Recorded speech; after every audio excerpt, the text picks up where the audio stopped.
এক পুরনো দিনের কথা, যখন জীবনটা ছিল সহজ আর মানুষজন তাদের কঠোর পরিশ্রমে জীবিকা নির্বাহ করত। শহরের কোলাহল থেকে দূরে এক নির্জন মরুভূমি অঞ্চলে দুই বন্ধু বাস করত।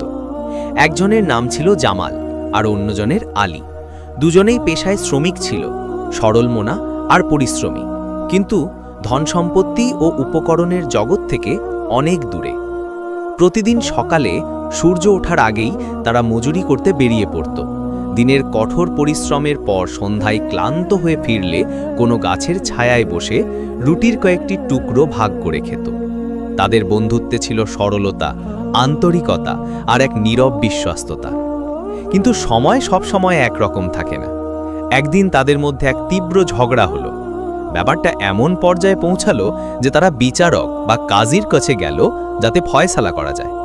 ঝগড়ার কারণ ছিল মজুরির যে অর্থ তারা পেয়েছিল তা নিয়ে দুজনেই নিজেদের অধিকার দাবি করছিল। জামাল বলছিল, আমি বেশি পরিশ্রম করেছি, তাই আমার বেশি অংশ পাওয়া উচিত। আলী সঙ্গে সঙ্গে জবাব দিল, আমিও সমানভাবে কাজ করেছি, বরং বেশি, তাই আমার বেশি মজুরি পাওয়া উচিত। কাজী তাদের কথা শুনে হতবাক হয়ে গেলেন। দুজনেই একে অপরের বিরুদ্ধে অভিযোগ করছিল এবং নিজেদের অধিকার দাবি করছিল।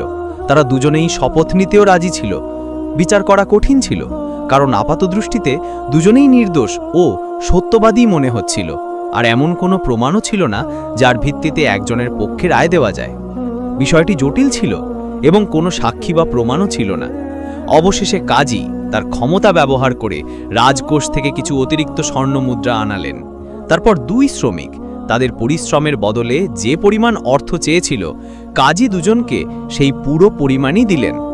আপাতদৃষ্টিতে বিচার হয়ে গিয়েছিল, দুজনেই যা চেয়েছিল তাই পেল।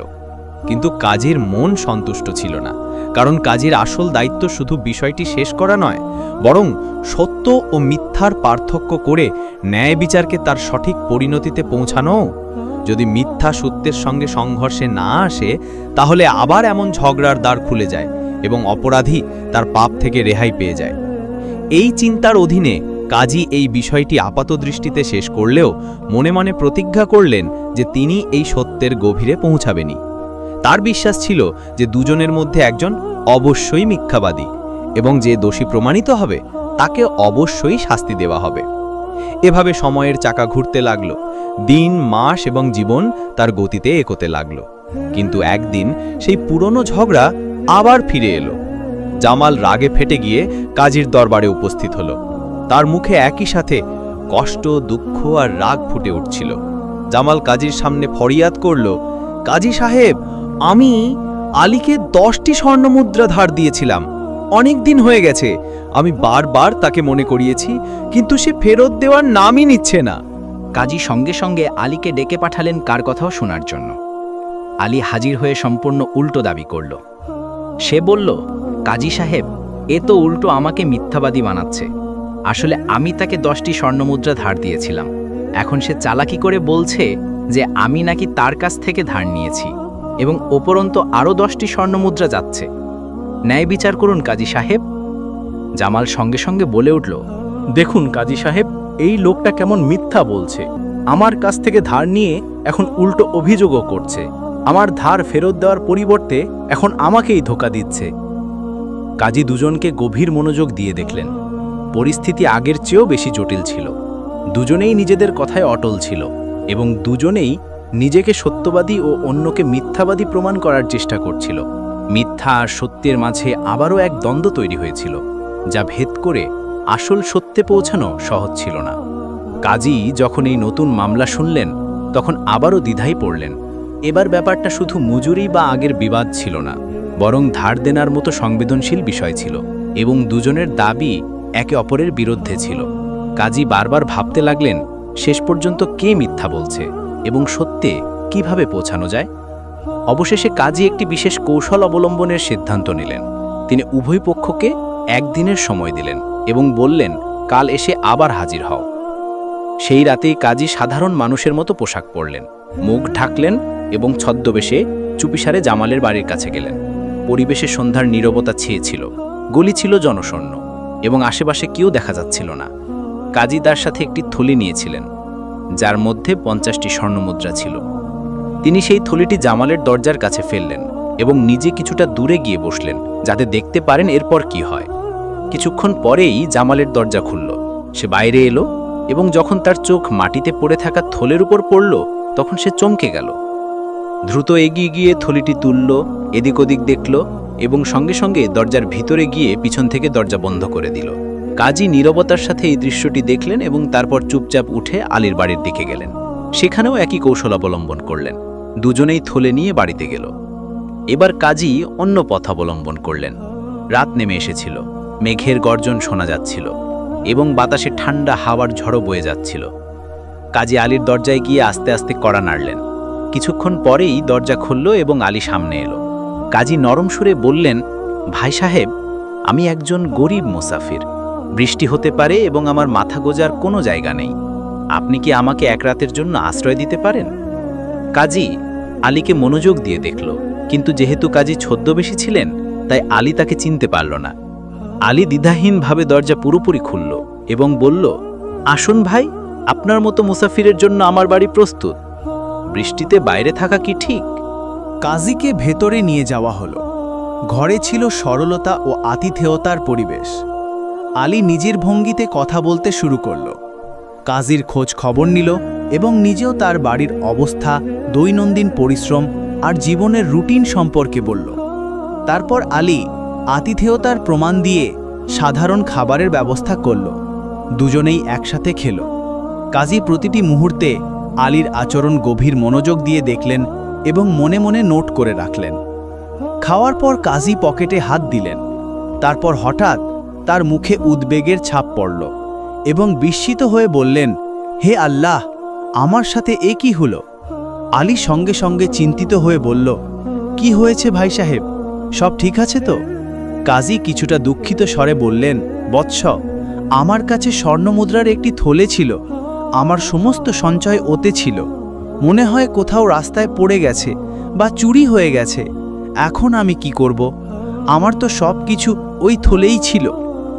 আলী কাজীর কথা শুনল এবং কিছুক্ষণ ভেবে বলল, ভাই সাহেব, আমি রাস্তা থেকে একটি থলে পেয়েছি, কিন্তু তার আগে বলুন এতে কটি স্বর্ণমুদ্রা ছিল এবং কেমন দেখতে ছিল? কাজী শান্তভাবে উত্তর দিলেন, বৎস, এই থলেতে প্রায় 50টি স্বর্ণমুদ্রা ছিল, সোনার। আমার সমস্ত পুঁজি এতেই ছিল। আলী সঙ্গে সঙ্গে উঠল, ঘরের এক কোণে গেল যেখানে সে থলিটি লুকিয়ে রেখেছিল। সে সেটি খুলল, গুনে দেখল এবং দেখতে পেল যে সত্যিই 50টি স্বর্ণমুদ্রা আছে। কোনো প্রশ্ন না করেই সে থলিটি কাজীকে ফিরিয়ে দিল। কাজী গভীর মন থেকে আলীর দিকে তাকালেন এবং তার সততা, আতিথেয়তা ও আন্তরিকতায় অত্যন্ত প্রভাবিত হলেন। তিনি অন্তর থেকে দোয়া করতে লাগলেন, বৎস, তোমার মতো মানুষ পৃথিবীতে কমই আছে। আল্লাহ তোমাকে সম্মান দিন, রিজিক দিন এবং সত্যের ওপর অটল রাখুন। আলী বিনয়ের সাথে মুচকি হেসে মাথা ঝুঁকিয়ে দিল। কাজী উঠতে লাগলেন। তখন আলী আদবের সাথে বলল, ভাই সাহেব, রাতের বেলা, অন্ধকার, বাইরে বৃষ্টিও হতে পারে। আপনি এখানেই থাকুন, সকালে চলে যাবেন। কিন্তু কাজী নরম সুরে একটি অজুহাত দিয়ে বললেন, না বৎস, আমার এখন যাওয়া জরুরি, একটি কাজ বাকি আছে। এবং তিনি আলীর বাড়ি থেকে নিঃশব্দে বেরিয়ে গেলেন। কাজী এবার সরাসরি জামাদের বাড়িতে গেলেন। সেখানে গিয়ে দরজায় কড়া নাড়লেন। কড়া নাড়তেই ভেতর থেকে এক রাগান্বিত কণ্ঠস্বর শোনা গেল, কে তুমি? এই রাতে এখানে কি করতে এসেছো? কাজী ধৈর্য ধরে উত্তর দিলেন, ভাই সাহেব, একটি জরুরি কাজ আছে, দয়া করে দরজা খুলুন, কিছু কথা বলতে হবে। জামাল রাগে দরজা খুলে বাইরে এলো এবং তীব্র স্বরে বলল, তাড়াতাড়ি বলো, কি কাজ? রাতের বেলাও তোমাদের শান্তি নেই? কাজী নরম সুরে বললেন, ভাই সাহেব, আমি একজন মুসাফির। আজকের রাত কাটানোর জন্য একটি আশ্রয়ের সন্ধানে আছি। আপনার বাড়িতে একটু জায়গা মিলবে কি? জামাল নির্লিপ্তভাবে জবাব দিল, না, আমার বাড়িতে এতটাই অভাব যে আমরা নিজেরাই কষ্টে ঘুমাই। তোমাকে রাখলে আমরা কোথায় যাব? যাও এখান থেকে, আমার কাছে তোমার জন্য কোনো জায়গা নেই। কাজী ধৈর্যের সাথে মাথা নাড়লেন এবং এক মুহূর্ত পর বললেন, ঠিক আছে ভাই সাহেব, আমি চলে যাচ্ছি, কিন্তু আরও একটি কথা আছে। সন্ধ্যায় এই গলিতেই আমার একটি থলে হারিয়ে গেছে। এতে 50টি স্বর্ণমুদ্রা ছিল। আমি বেশি দূর যাইনি। আমার সন্দেহ হচ্ছে যে ওটা এখানেই কোথাও পড়ে গেছে। অনেক খুঁজেছি কিন্তু পাইনি। কাজীর এই কথা শোনা মাত্র জামালের মুখ লাল হয়ে গেল এবং সে সঙ্গে সঙ্গে অভদ্র হয়ে উঠল। রাগে বলল, এসব কি বাজে কথা? তুমি কি বলতে চাও? এখন আমার উপর অভিযোগ করতে এসেছো? লজ্জা করো, এখানে তো শুধু আমারই বাড়ি, আর আমি কোনো থলে দেখিনি। কাজীর এই পুরো তদন্ত, অনুসন্ধান এবং নীরব পর্যবেক্ষণের পিছনে একটি গভীর উদ্দেশ্য লুকানো ছিল, যার থেকে আপনি অনেক কিছু শিখতে পারবেন।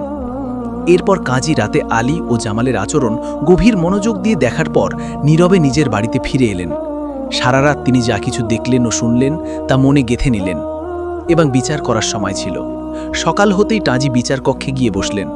দরবারের লোকজনের আনাগোনা শুরু হলো এবং কিছুক্ষণের মধ্যেই জামাল ও আলীকেও দরবারে হাজির করা হলো। কাজী গম্ভীর স্বরে দুজনকে দিকে তাকিয়ে বললেন, আমি তোমাদের দুজনকে আবারও সতর্ক করছি। এখন আমি সত্য ও মিথ্যার উভয়েরই খবর পেয়ে গেছি। আমার কাছে চাক্ষুষ প্রমাণ আছে যা আমি অস্বীকারীর সামনে পেশ করব। কিন্তু যদি কেউ নিজের ভুল স্বীকার করে, সত্যি সত্যি বলে দেয়, তাহলে হয়তো তার প্রতি নরম মনোভাব গ্রহণ করা হবে। শাস্তি থেকে বাঁচার এটাই একমাত্র উপায়। এই শুনে জামাল সঙ্গে সঙ্গে বলে উঠল, তার কণ্ঠস্বর উঁচু এবং জোর দিয়ে ভরা ছিল, কাজী সাহেব, আপনার আগের ফয়সালা আমার কাছে একদম ঠিক মনে হয়েছিল। আমি আজও সেটাই বলছি যা গতকাল বলেছিলাম। ন্যায় বিচার চাই আমার, মিথ্যাবাদী শুধু আলী। কাজী নীরবতার সাথে জামালের দিকে তাকালেন, তারপর আলীর দিকে ফিরলেন। আলী বিনয়ের সাথে মাথা ঝুঁকিয়ে বলল, কাজী সাহেব, আপনার ক্ষমতা আছে। আপনিই ফয়সালা করুন কে সত্যবাদী আর কে মিথ্যাবাদী। আমরা দুজনেই আমাদের কথা বলেছি, এখন আপনিই সত্য আর মিথ্যার মধ্যে পার্থক্য করুন। এরপর কাজী জামালের দিকে নরমভাবে তাকিয়ে বললেন, বৎস, আমি তোমাকে শেষ সুযোগ দিচ্ছি, পরিষ্কার করে বলো সত্য কি। কিন্তু জামাল জেদে অটল রইল। সে অনবরত তার পুরানো কথা পুনরাবৃত্তি করতে লাগল, কাজী সাহেব, আমি সত্যবাদী, আমি আলীর কাছ থেকে কোনো ধার নেইনি। কাজী নীরবতার সাথে শুনতে থাকলেন, কিন্তু তিনি সবকিছু জেনে গিয়েছিলেন। অবশেষে কাজী সেই সব প্রকাশ করলেন যা তিনি রাতে নিজের চোখে দেখেছিলেন। কাজী জামালের বাড়িতে নিজের থলে ফেলার এবং তারপর জামালকে থলে তুলে ভেতরে নিয়ে যাওয়ার পুরো ঘটনা বর্ণনা করলেন। এই কথা শুনে আলী বিস্ময়ে কাজীর দিকে তাকাতে লাগল এবং জামালের মুখ ফ্যাকাশে হয়ে গেল। কিন্তু তারপরও সে নিজের কথায় অটল রইল এবং গোয়ার্তুমি করে বলল, কাজী সাহেব, আপনি আমার উপর মিথ্যা অভিযোগ করছেন। আমি কোনো থলে নিইনি এবং আলীর কাছ থেকেও ধার নিইনি। এবার কাজীর জন্য বিচার করা সহজ হয়ে গিয়েছিল। তিনি আলীকে সমস্ত অভিযোগ থেকে মুক্ত করলেন এবং জামালের মিথ্যা বলা ও চুরির অপরাধ প্রমাণিত হওয়ায় তাকে শাস্তি শোনালেন। কয়েকদিন পর যখন জামাল কঠোর পরিশ্রমের শাস্তি ভোগ করছিল, তখন কাজী তাকে ডেকে পাঠালেন এবং নরম স্বরে জিজ্ঞাসা করলেন, বৎস, এখন তো শাস্তি কাটছ, সত্যি বলো কার ভুল ছিল? এবার জামালের মাথা নিচু ছিল, কণ্ঠস্বর ভেঙে গিয়েছিল এবং মন অনুতপ্ত। সে ধীরে ধীরে বলল, কাজী সাহেব, অপরাধী আমি আলীর কাছ থেকে ধার নিয়েছিলাম এবং রাতে সেই থলেটিও আমিই তুলেছিলাম। আমি আপনার কাছে মিথ্যা বলেছি, আমি লজ্জিত। এই পুরো তদন্ত আসলে কাজী অন্য একটি উদ্দেশ্যের জন্য করছিলেন, কারণ তার প্রধান উপদেষ্টা, যিনি কাজীর গুরুত্বপূর্ণ গোপনীয়তার আমানতদার ছিলেন, কিছুকাল আগে মারা গিয়েছিলেন। কাজী এমন একজন সত্যবাদী ও সৎ ব্যক্তির সন্ধানে ছিলেন, যিনি কেবল বিশ্বস্তই হবেন না, বরং তার নৈকট্য ও বিশ্বাসের যোগ্য হবেন। যখন পুরো তদন্তের পর কাজীর নিশ্চিত বিশ্বাস হলো যে আলী একজন সৎ ও চরিত্রবান মানুষ, তখন কাজী আলীকে সরকারিভাবে নিজের বিশেষ উপদেষ্টা নিযুক্ত করলেন। সেই সাথে তাকে একটি বড় বেতন এবং একটি সুন্দর বাসস্থানও দিলেন। আলীর জন্য এই সবকিছু কোনো স্বপ্ন থেকে কম ছিল না। যে গতকাল পর্যন্ত মজুরি করত, আজ সে কাজীর নিকটতম সঙ্গী হয়ে উঠল। এই সবকিছু কেবল তার সতপা, সত্যবাদিতা এবং ধৈর্যের ফল। আর জামালের মিথ্যা ও লোভের বদলে অপমানজনক জীবন মিলল। তো বন্ধুরা, এই গল্পটি আমাদের একটি বিশাল শিক্ষা দেয় যে সততা মানুষের সবচেয়ে মূল্যবান সম্পদ। যে ব্যক্তি হৃদয় থেকে সত্যবাদী ও পরিষ্কার হয়, সে যতই গরিব হোক না কেন, সময় এলে আল্লাহ তাআলা তাকে অবশ্যই সম্মান ও সফলতা দান করেন। সততার মাধ্যমেই আপনি সেই মর্যাদা অর্জন করতে পারবেন যা জ্ঞান ও শক্তি দিয়ে অর্জন করতে পারবেন না। যদি আলীও মিথ্যার আশ্রয় নিত বা কাজীর থলে চুরি করত, তাহলে হয়তো সেও আজ একটি শিক্ষণীয় উদাহরণ হয়ে থাকত। আমাদের সবসময় মনে রাখতে হবে যে সততাই উন্নতি ও সফলতার একমাত্র পথ, এবং একজন সত্যবাদী মানুষ কখনো ব্যর্থ হয় না। আমি আশা করি আপনি এই গল্প থেকে কিছু শিখেছেন। আরও এমন শিক্ষামূলক গল্পের